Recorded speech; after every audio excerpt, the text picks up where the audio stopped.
La fête de Noël approche, elle est source de joie, une joie communicative qui veut rejoindre tout le monde, jusqu'aux personnes les plus fragiles.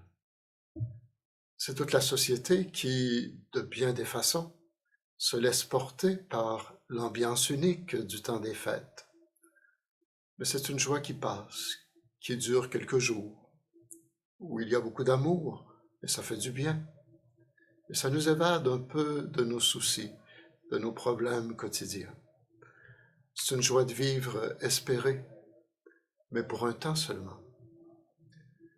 Pour ma part, comme pour beaucoup de monde, ce qui importe le plus, c'est une joie de vivre au quotidien, donc permanente. Une joie de vivre qui assume les peines de l'existence, ou qui les embrasse pour mieux les transfigurer. On parle ici d'une sagesse de la joie. Il existe en effet une voie d'accomplissement de soi, fondée sur la sagesse de la joie. C'est quelque chose que Jésus nous a fait découvrir et qu'il a lui-même vécu. Pensons aux béatitudes.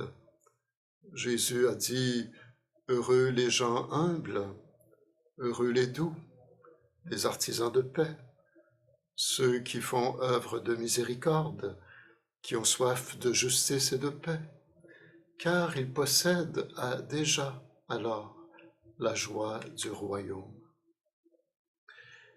Le christianisme est beaucoup axé sur la joie. De nombreux passages bibliques parlent de la joie.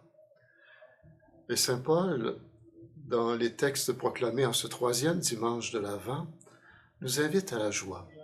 « Soyez toujours joyeux dans le Seigneur, dit-il.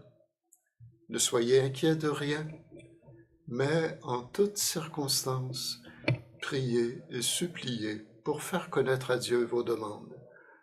Et la paix de Dieu, qui dépasse tout ce qu'on peut concevoir, gardera vos cœurs et vos pensées dans le Christ Jésus. » Alors pourquoi est-ce si beau de fêter Noël? C'est à cause de lui, Jésus. Il nous révèle par sa venue au monde la joie profonde de se savoir sauvé et intensément aimé de Dieu. Il est la source de notre joie, une joie bien sentie, faite de sérénité. La joie de vivre au quotidien se confond ainsi avec la joie de croire, qui ouvre des horizons intérieurs d'espérance et de bonheur en plénitude.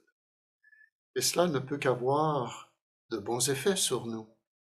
C'est une joie qui finalement nous fait apprécier la vie et qui communique aux autres un goût de vivre, qui se fait charité, entraide, témoignage.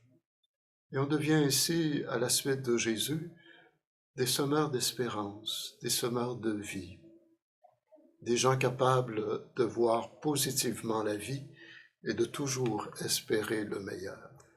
Réjouissons-nous de célébrer Noël, d'accueillir en Jésus cette bonne nouvelle que Dieu nous aime et veut notre bonheur. Voilà pour vous, chers amis, mon souhait le plus cher. Heureuse fête de la Nativité du Seigneur.